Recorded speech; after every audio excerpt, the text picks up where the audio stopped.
પરંતુ શરૂઆત મેષ રાશિથી કરીએ. મેષ રાશિ કે જેના અક્ષર છે અલ ઈ, જેનો સ્વામી બને છે મંગળ મહારાજ. મેષ રાશિવાળા જાતકો માટે પૈસાની બાબતની અંદર સાચવીને વ્યવહાર કરવો તમારે બહુ જરૂરી છે.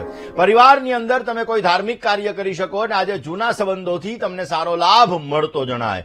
આજના દિવસની અંદર નારંગી કલર પહેરશો તો અવશ્ય તમને સારો લાભ મળશે, પણ કાળો કલર ન પહેરતા હો, નહીતર નુકસાનીનો ભોગ બની શકો એમ છો. વાત વૃષભ રાશિની કરીએ. વૃષભના અક્ષર છે બહુ, જેનો સ્વામી બને છે શુક્ર મહારાજ. સમજદારી કેળવી અને કોઈ પણ કાર્ય કરશો તો અવશ્ય ભગવત કૃપાથી તમને આજે સારો લાભ મળતો જણાશે. આજના દિવસની અંદર વ્યવસાયની અંદર નવા વિચારો તમને નવું કામ અપાવી શકે, સારો લાભ અપાવી શકે. નોકરિયાત વર્ગને આજના દિવસની શરૂઆત થોડાક ટેન્શનથી થશે, પરંતુ ચિંતા ચિતા સમાનાસ્તિ. ચિંતા અને ચિતા બંને સમાન છે. જીવતા માણસને ચિંતા બાળે, મૃત્યુ પામેલ વ્યક્તિને ચિતા બાળે. માટે ચિંતા ન કરવી હિતાવહ છે. બની શકે ત્યાં સુધી કામને તમારા જીવનની અંદર એવી રીતે તમે મેનેજ કરો કે વધારે પડતું ટેન્શન ન લેવું પડે. વાહન ચલાવવાની અંદર આજે તમારે પરેજી રાખવી બહુ જ જરૂરી છે. આજના દિવસની અંદર વૃષભ રાશિવાળા જાતકોએ ખાસ માં લક્ષ્મીજીની આરાધના અવશ્ય કરવાની. માં લક્ષ્મીજીની પૂજા કરવાથી, શ્રી યંત્રની આરાધના કરવાથી અવશ્ય તમને સારો લાભ મળશે અને તમારા કાર્યો સિદ્ધ થતા જણાશે. દર્શક મિત્રો, વાત કરીએ મિથુન રાશિની. મિથુન રાશિ કે જેના અક્ષર છે ક, છ અને ગ, જેનો સ્વામી બને છે બુધ મહારાજ. શેર બજારના કામકાજની અંદર આજે તમને લાભ મળતો જણાય. વ્યવસાયની અંદર નવો કોન્ટ્રાક્ટ મળી શકે. પ્રવાસના સુંદર મજાના યોગો આજે જણાઈ રહ્યા છે. મિત્રો સાથે થોડો ઘણો મનમેળની અંદર કચાશ રહેતી જણાશે.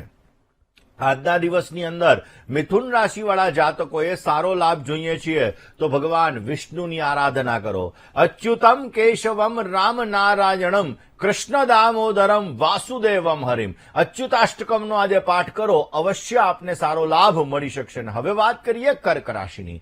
કર્ક રાશિ કે જેના અક્ષર છે ડ અને હ, જેનો સ્વામી બને છે ચંદ્ર મહારાજ.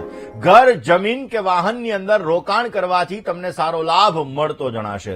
કર્મક્ષેત્રની અંદર આજે તમે તમારા દિવસની શરૂઆત કરી શકશો, પણ શરૂઆત તમારી સામાન્ય રહેશે. આજે સહધર્મચારિણીથી તમને સહયોગ મળી શકે અને આજના દિવસની અંદર લીલો રંગ તમને સારો ફાયદો અપાવી શકે એમ છે. આજે તમારે સારો લાભ જોઈએ છીએ તો કર્ક રાશિવાળા જાતકોએ ખાસ ભીષ્મ સ્તુતિનો પાઠ કરવાનો. ઇતિમતિ રૂપ કલ્પિતા વિતૃષ્ણા ભગવતી શશ્વત પુંગવે વિભુમની. આજે ભીષ્મ સ્તુતિનો પાઠ કરવાથી અવશ્ય આપને સુંદર મજાનો લાભ મળતો જણાશે. વૃશ્ચિક રાશિની કરીએ. વૃશ્ચિકના અક્ષર છે ન અને ય, જેનો સ્વામી બને છે મંગળ મહારાજ. વારસાઈ કામકાજની અંદર આજે નુકસાનીથી સંભાળવું બહુ જરૂરી છે. કોર્ટ કચેરીને લગતા કામકાજની અંદર આજે તમારે ઘેરાવવું પડે. જૂના મિત્ર સાથે મિલન મુલાકાત થાય. મુલાકાત તમારા માટે લાભદાયી રહેશે.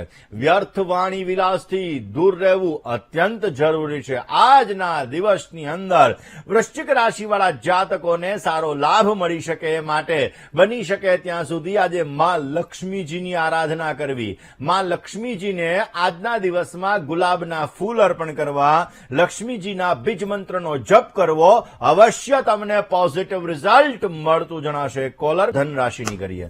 ધનના અક્ષર છે ભ, ધ, ફ અને ડ, જેનો સ્વામી બને છે ગુરુ મહારાજ. કોઈ પણ રોકાણ માટે આજે સમય બરાબર નથી. જીવન સાથીનો તમને ભરપૂર સહયોગ મળી શકશે અને કોઈ અજાણ્યા વ્યક્તિની વાતમાં ન આવવું તમારા માટે હિતાવહ છે. પ્રેમ સંબંધોની અંદર થોડી ઘણી દૂરી વધતી જણાશે. ધનરાશિવાળા જાતકોએ આજના દિવસની અંદર કેસરવાળા જલથી ભગવાન વિષ્ણુ ઉપર અભિષેક કરવાનો. અવશ્ય તમને સારો લાભ મળી શકે. વાત મકર રાશિની કરીએ. મકરના અક્ષર છે ખ અને જ, જેનો સ્વામી છે શનિ મહારાજ. વ્યવસાયની અંદર, આવકની અંદર નવી નવી તકો તમને પ્રાપ્ત થતી જણાય. સંતાનને લગતા પ્રશ્નોથી થોડી ઘણી પરેશાની, તકલીફ રહેશે.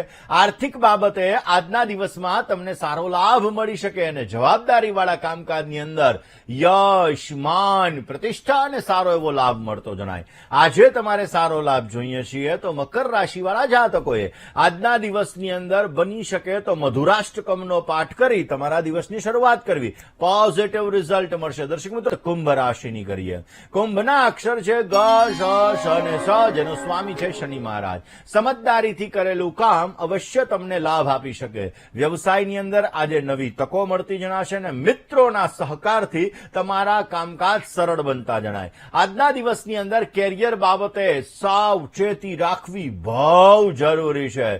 કુંભ રાશિવાળા જાતકોએ આજના દિવસની અંદર બની શકે તો વિષ્ણુ ભગવાનના મંદિરે જવાનું, તુલસીના પાન અર્પણ કરવાના, પોઝિટિવ રિઝલ્ટ મળશે. વાત મીન રાશિની કરીએ.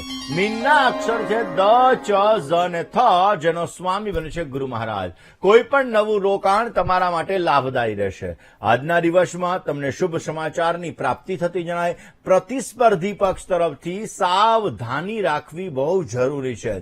તણાવપૂર્ણ કામ, ચિંતાપૂર્ણ કામ, એનાથી દૂર રહેવું અત્યંત જરૂરી છે. આજે તમારે સારો લાભ જોઈએ છે તો મીન રાશિવાળા જાતકોએ આજના દિવસની અંદર નિર્ધન વ્યક્તિ હોય, ગરીબ વ્યક્તિ હોય, આવા વ્યક્તિઓને ભોજનનું દાન આપવું અત્યંત લાભદાયી રહેશે.